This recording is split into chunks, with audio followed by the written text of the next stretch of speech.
I pozdrav ljudi, dobrodošli u još jedan klip. Evo, sad ću vam pustiti jedan kadar da vidite, znači danas je hladno, kiša pada, danas je 19. maj i vi ćete verovatno sutra gledati ovaj klip. Danas ću vam snimiti, sutra objaviti.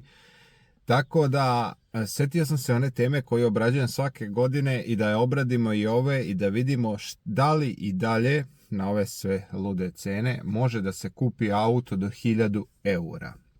Tako da, ako vas zanima to, ostanite u videu i pogledajte video do kraja. Na samom početku, obično na kraju kažem, ali aj sad na početku da kažem, ajde više da pređem tih 30.000 pratilaca i zato na samom početku videa izdvojite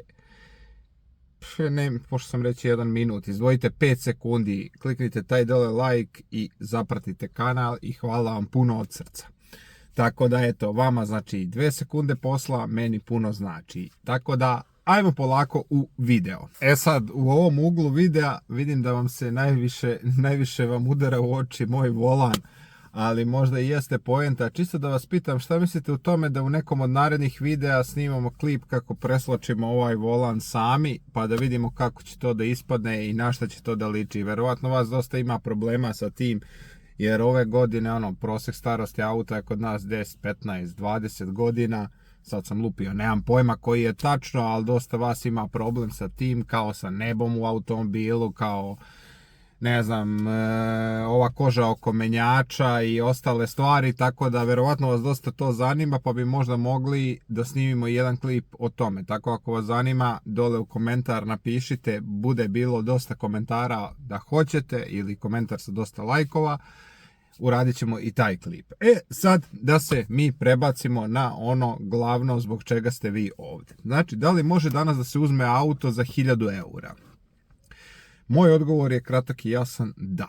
Sad, ja sam pregledao malo jutros polovne automobile, ko zna, ko ne zna, to je jedan od najpopularnijih sajtova kod nas u Srbiji, tako da tu sam tražio automobile, gledao šta bi prvenstveno ja uzeo, znači to ne mora da znači da je to najbolja kupovina, da je taj auto najbolje da kupite do 1000 eura, ali ja sam izdvojio listu onoga šta bih ja uzeo, tako da možete vi slobodno dodati nešto, kritikovati i pisati ispod u komentarima, što jeste poenta samog videa, da ljudi kad uđu na takav video za automobil do 1000 eura, pored moje priče, mogu i da pročitaju druga mišljenja i da vide šta mogu sve da uzmu za svoj novac. Sad, na početku odmah da razjasnim.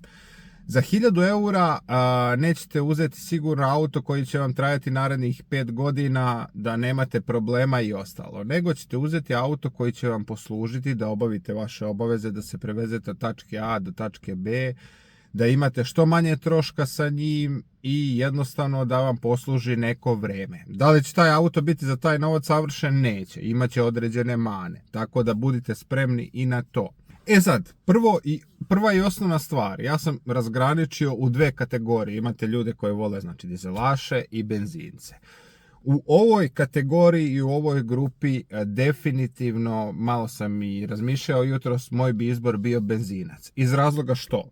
Ne znam, svi znate probleme kod dizelaša, pumpa, dizna, to su auti stari preko 20 godina, i više, sad je 25, znači prosek starosti auta je 25 plus godina, tako da samim tim jedna popravka može da vam uzme pola vrednosti već kupljenog automobila. Znači, moj predlog i moja sugestija jeste benzinac. Naravno, ako volite dizelaša i ako pogodite auto u dobrom stanju, što nikad ne možete znati kad će nešto na autu starom 20 i više godina da otkaže, ali ako nađete baš dobar primjerak i da vam svidi, što da ne, i dizela. I ja sam kupovao dizele ispod 1000 eura i navozao se sa njima, što naravno može biti čista sreća, a može biti dobar izbor. Tako da, u odnosu na te 2 grupe, išao bi ka benzincima iz čistog razloga što ako se desi neki kvar na benzincima u ovoj kategoriji što ću vam predstaviti, može biti, ne znam,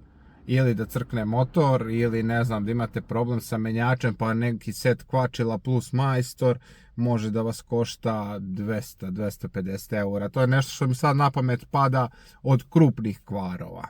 A ovo ostalo sve tu se vrti oko 100 eura plafon, tako da uvek mislim, ako kupuješ auto od 1000 eura, uzmi tog benzinca jer manje ćete boleti po džepu ako nešto otkaže. Tako da, ajde to posle ovog kratkog uvoda konačno da krenemo na tu temu. Listao sam jutros, nemam sad tu listu ispred sebe, ali onako iz glave, ajde da krenemo od Talijana. Znači, šta vam tu preporučujem? Tu je naravno Fiat Steel. Da li hoćete verziju sa 3 vrata da vam lepo izgleda, ići će vam ovdje slike. Da li hoćete praktičnost, pa uzmete onu malo ružniju, po meni dosta ružniji izgled sa 5 vrata, ili jednostavno treba vam za neki posao, neki rad i ostalo, pa uzmete karavan verziju. Znači, u ovom slučaju imate sve 3 verzije na raspolaganju do 1000 eura. Što se tiče motora, kod Fiat Steela preporučio bi, znači 1.6 benzince, 1.8, pre kad sam objavljivao klipove, ljudi su dosta komentarisali da su dobri i 1.4 i 1.2 čak, ali su oni 80 konja, to je malo slabašno po meni, možda i nije, ali nemam iskustva sa 1.2 i 1.4, ali što se tiče 1.6 znam da je ok, skroz motor, lepo se ponaša, potrošnja je, sad kad ja sam posjedao jedan primjerak, pa vam pričam direkt kako sam ja doživeo taj auto, znači potrošnja je nekih 7 litara, auto lepo ide, lepo se ponaša, tako da što se tiče benzinaca 1.6 sasvim ok. E sad, kod dizelaša, naravno 1.9 onaj JTD od 116 konja.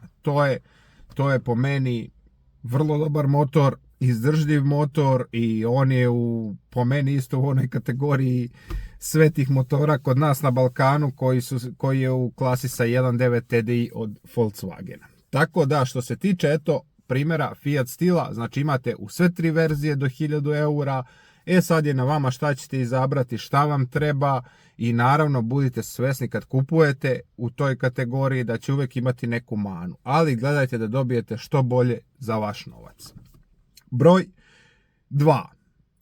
Tu bi stavio vam recimo Peugeot 206 i Renault Clio druge generacije. Ne, Clio druge generacije, da, ja mislim da je to dvojka. Da, dvojka. Znači, ta 2 auta imate. U oba modela su najčešći do 1000 eura 1.4 i 16V benzinci. Imaju isto 1.2, 1.6 motori, tako da to je što se tiče benzinaca u ta 2 modela. Izvinjavam se. A što se tiče dizela, ja mislim to su 1.5 DCI, dobro poznati Renaultov, 1.9 Peugeot klasičan dizel koji nema turbo, nema ništa. I 1.6 dizel kod Peugeota. Tako da, to je to neka ponuda što sam jutros naleteo na oglasima. I da vam napomenem, da ne bude zablude ko u proteklim klipovima, kaže taj auto nema šanse da nađeš dobar za te pare. Ne kažem ni ja da su ovi modeli koji su trenutno u oglasima savršeni, ali da mogu da se nađu, mogu. I kriterijum je bio da za svaki model koji vam navodim ima bar 5 komada u oglasima. Tako da, idemo dalje. Znači, spomenuli smo neke Talijane, neke Francuze i tu je naravno Ford, kako se zove, američki brend koji se sklapa u Europi, u Njemačkoj za evropsko tržište. Tako da, kod njega naravno Ford Focus prve generacije. Da li će to biti 3, 5 vrata, da li će biti neki karavan. Tu je i Ford Mondeo, 3. generacije također. Znači, to su auti od Forda koji mogu da se nađu u ovom cenovnom ranku. A što se tiče samih motora kod Forda, po meni, što se tiče benzinskih motora, to su 1.8 i 2.0 ZTEC motori koji su se odlično pokazali, koje ja lično volim. Čak planiram i neki da uzmem 2.0 ZTEC za projekat.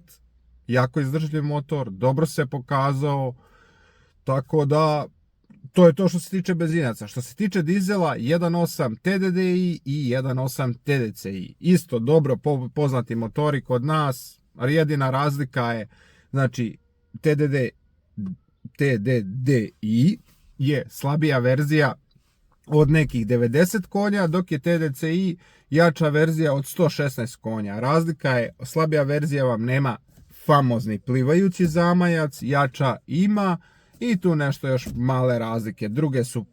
Druge su dizne, na jednom su Boschove, na drugom su Delphi dizne, tako da, eto, u principu mala razlika u snazi, nešto dobijete, nešto izgubite, na vama je izbor.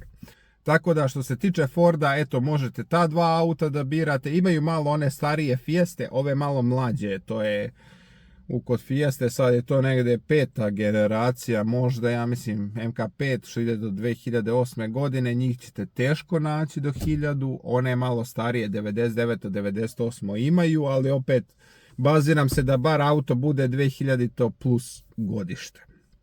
Tako da, to je to što se tiče Forda. Sad, ajmo opet, pa recimo imate, ajmo malo do Njemačke. Eto. Tu imate Opel Corsa C. Znači Opel Corsa kao Opel Corsa. Što se tiče motora, benzinci, ja mislim da su svi ok kod njih, ali nemojte me držati za reč, nemam iskustva. I imate onaj čuveni 1.7 dizel. Tako da, u stvari, tu je Opel Corsa C i tu je Opel Astra G.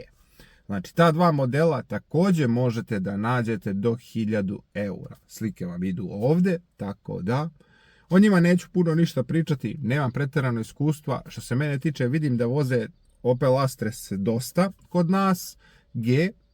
Nju imate, da, i u Caravan verziji, tako da ljudi dosta koriste. Meni lično, kako da kažem, bazičan auto, tvrd, sam interijer bazičan, ne sviđa mi se nešto, spoljašnjost mi je ok skroz, čak je G i lep mi model, tako da, eto, imate i tu šta da izaberete. Sad da se vratimo do jednog famoznog Talijana. Po meni, auto koji je praktičan, koristan i može imati više namena, ali sa druge strane ga tuče jedan veoma loš glas. A to nije ni sam pouzdanost, ni izdržljivost, ni skupo održavanje, niti ne znam ni ja šta, nego njegova ružnoća. Da, pogodili ste, to je Fiat Multipla prve generacije. Svi je mnogo kritikuju ružan auto, ovakav, onakav, vamo, tamo, ali po meni jedan vrlo koristan auto. Koga je vozio može sigurno to da potvrdi u komentarima da taj auto je koristan. Nije prelep, nije ništa, ali je koristan i ima pouzdane Fiatove motore, to su ovi 1.9 JTD i ovi benzinci koje sam malo pre naveo kod Stila, znači sve ista paleta motora, ali auto još korisniji od Stila, zato što ima 6 sedišta, ima prostora, da li vam treba za rad, da li vam treba za malo dalju vožnju, jednostavno je napravljen da služi korisniku. I tako da mislim da koliko god ga ljudi na svjetskom nivou kritikovali i pljuvali, mislim da je jedan dobar auto osim tog izgleda. Ali uvek svi auti imaju minuse i pluseve, tako da eto, i možete to uzeti. Ajmo dalje sad.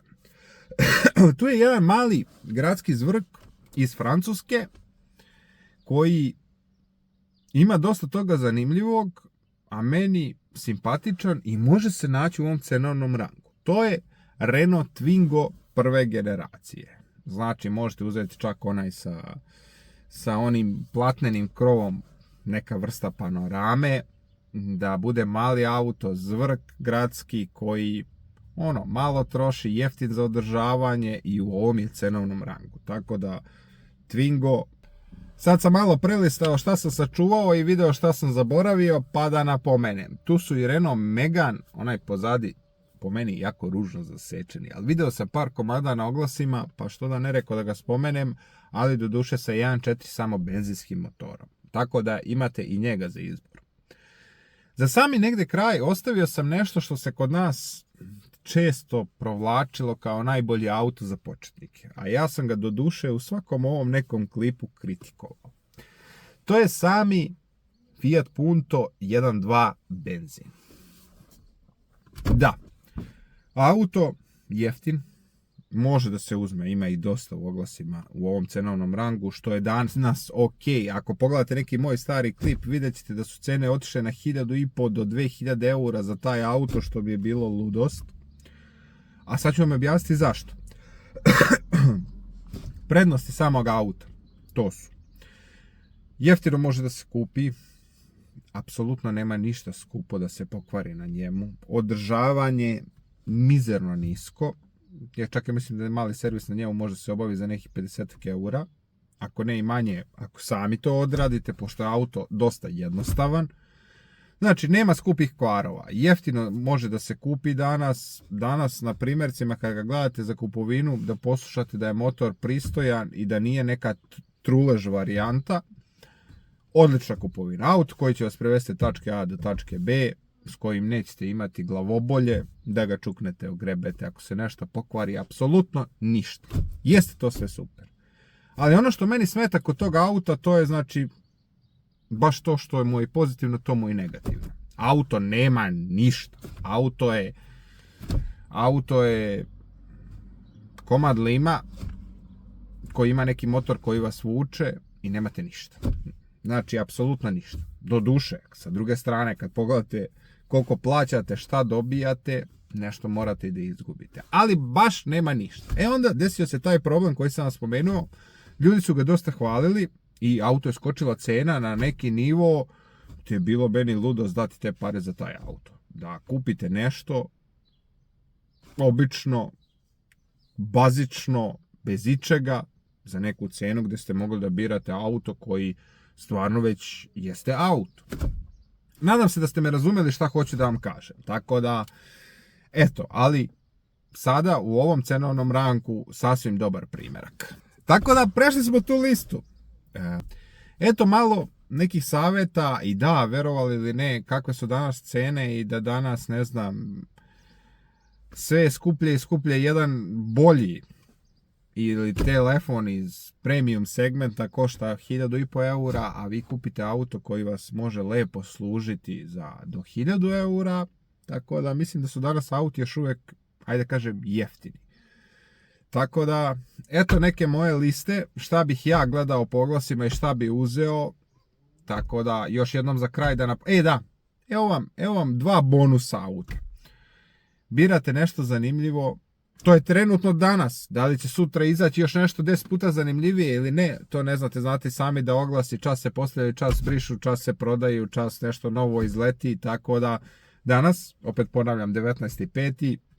Danas u oglasima, evo dva auta koja su se meni svidjela kao neko treće auto ili nešto zanimljivo. To su ovaj Citroen Saxo 1.4, nije 1.6, za te pare ne može dobiti 1.6, ali nekih eto stotina konja, 1.4 motor, baš zujelica mala, zanimljiva, što može vam biti auto sa strane, čisto da imate ono neku za animaciju i oko nečega da čačkate. I ovaj Peugeot 605. Pogledajte samo interijer u tom autu. Motor dobar, mislim dobar. Veći, ono što će se tražiti. Pogledajte kožu u autu starom 27 godina. Pogledajte kako izgleda koža. Da li će neki auto današnjice kroz narednih 20-30 godina da izgleda ovako unutra? Nema šanse. Jako jedan isto zanimljiv primjerak za neku razumnu cijenu. Može tu još vjerovatno cena i da se malo obori. Tako da, eto vam ta dva auta kao nešto što bi uzeo sa strane za animaciju. Eto ga ljudi, prošli smo i ove godine tu temu auta do 1.000 eura. Pišite dole u komentarima šta sam sve zaboravio. Ima tu sigurno još dosta auta koji mogu da se nađu. Znam da će i dosta vas pisati, nema šanse da se nađe dobar auto za te pare. Nema. Da li ovi auti što sam predstavio, kada odete da pogledate za cenu od 700 eura će imati mana? Imaće naravno. Nisam ni rekao da ćete do 1.000 eura uzeti savršen auto, opet ponavljam. Tako da, ali da ćete uzeti auto koji će vam poslužiti i s kojim ćete moći da se prevezete i obavite ono što vam treba u tom cenovnom rangu. Da, hoće. Da li možete s takvim autom otići na neki put od 500 km? Da, možete. Što da ne? Pogotovo danas internet je pun videa gdje ljudi sa svim i svačim odlaze, prelaze Europu i ne znam nija gdje. Tako da, da, možete otići na put sa njim. Da li ćete se osjećati kao auto 10.000? Naravno da nećete, ali to je poenta i mislim da pogotovo za sam kraj moj neki zaključak, danas ljudi malo preteruju. Danas ljudi su se, da ne kažem, razmazili, omekšali ili ne znam ni ja šta. Ljudi misle da im za neki put, da, ako si svaki dan na putu, da, treba ti dobar auto, ali za jednom godišnje da pređeš put treba ti auto od 15.000, da odeš do Grčke na more, ne treba. Da li možeš sa ovim autom? Naravno da može. Naveo sam Grčku kao ono primjer gdje najčešće idemo na letovanje ili Crne Gore ili ne znam ni ja šta, gdje ljudi koriste najčešće automobile. Ne treba. Da li možeš s ovim nekim što sam naveo? Naravno da možeš. Ok, veće su vrućine, najbitnije je da ti klima radi. Ostalo sve je to. Ja sam sad zapitao sam sebe, ali nadam se da ste me razumeli. Ništa ljudi, hvala vam što ste odgledali ceo klip. Eto malo nešto o čemu, ako neko kupuje, nadam se da ću mu pomoći. Da će mu ovaj video prvenstveno pomoći, zato ga i snimam. Tako da, like, share, subscribe, šta sve ide, pa mi se vidimo u nekom od narednih. Ćao!